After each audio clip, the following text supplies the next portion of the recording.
Welcome to LSAT Freedom, and today we're going to discuss some LSAT reading comprehension tips. These are going to be some general tips, 10 specifically, about reading comprehension that are going to focus on how to approach the passage and how to deal with questions.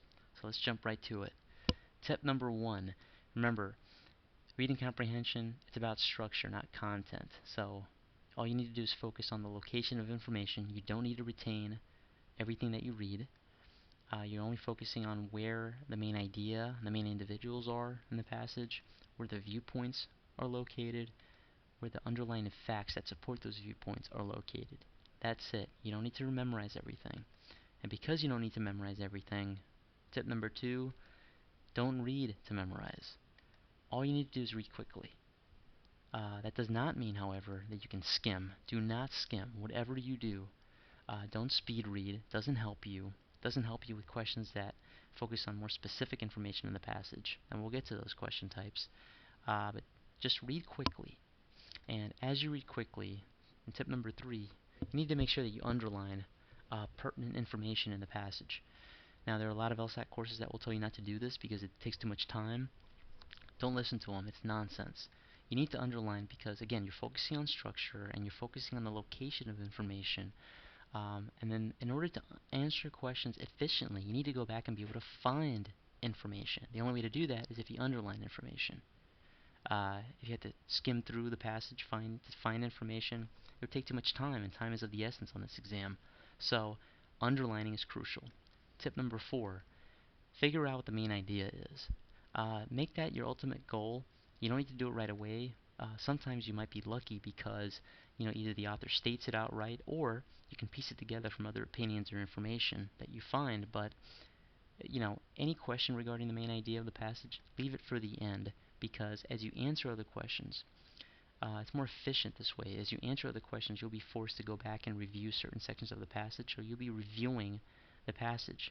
Having read it once, you'll be reviewing certain sections again, and that'll make it easier to answer the main idea question if you haven't figured out the main idea already. But again, once you figure out the main idea, everything else falls into place. So you should make that your ultimate goal. Tip number 5, understand the relationship between the evidence in the passage and the conclusion.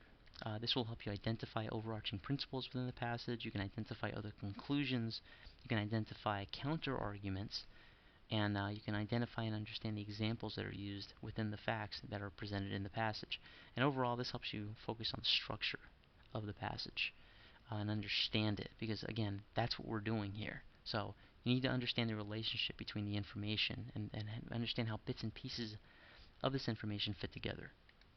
Tip number 6, what is the author's tone? Understanding the author's tone helps you understand the main idea, and then understanding the tone helps you understand the author's views and motivations that inevitably relates to the main idea. Understanding whether or not the author's tone changes also helps you understand what the main idea is and what the author's opinion is about, various subjects within the passage. So pay attention to whether or not the author is sarcastic, critical, approving, or whatever else the author could possibly be. Tip number 7, you need to understand and recognize question types.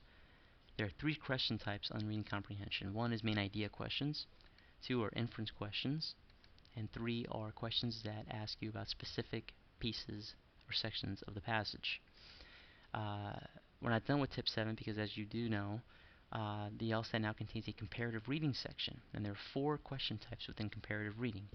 They're a little different, but they do fit in neatly within the 3 categories we've just described. The first are central purpose or common issue questions, but those aren't any different than main idea questions. The second type of questions are questions that address an agreement or disagreement among the authors. They ask you about what the authors are most likely to agree with respect to a certain section of the passage. Those questions are merely asking you about specific sections of the passage, so they're no more different than what we've already dealt with. The next type of question are questions that deal with the method of reasoning or style or the technique of the authors. These are questions that ask you basically to draw an inference based on what you've read or what you've observed about how the authors write or reason.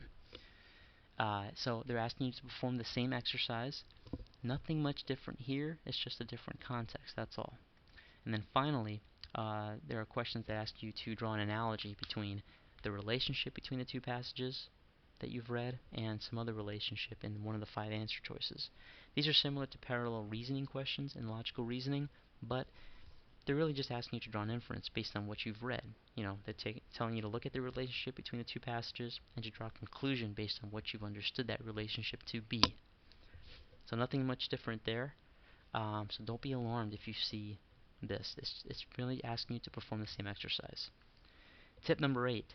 For comparative reading questions that address both passages, remember, focus on how those passages are different. If you know how they're different, you can answer the question. So that's one key tip to remember when you're dealing with these types of questions. Tip number 9. Remember, eliminate obviously incorrect answers. If there's anything that's extreme, irrelevant, if an answer choice attributes a viewpoint to a wrong person, or if there's just something that's completely out of left field, don't sit there and think, oh my god, did I miss something in the passage? What's going on here? Did I skip something? Trust yourself. More likely than not, that answer choice is completely wrong. And don't spend too much time on it. Just cross it out and move on. Time is of the essence on the LSAT. Tip number 10. Remember, ignore outside knowledge. If you're familiar with the information that's in the passage, if the passage is about Euclidean geometry and you're some expert in Euclidean geometry, forget about it. It's not going to help you answer the question because it has nothing to do with what's in the passage. It has nothing to do with what the questions address. And the only information you need is in that passage. So focus on the information that's in the passage and ignore everything else. And if you need any other information regarding LSAT, reading comprehension, or the argument section or the logic game section, be sure to check out the only LSAT prep course created exclusively by Harvard Law School graduates at www.lsatfreedom.com.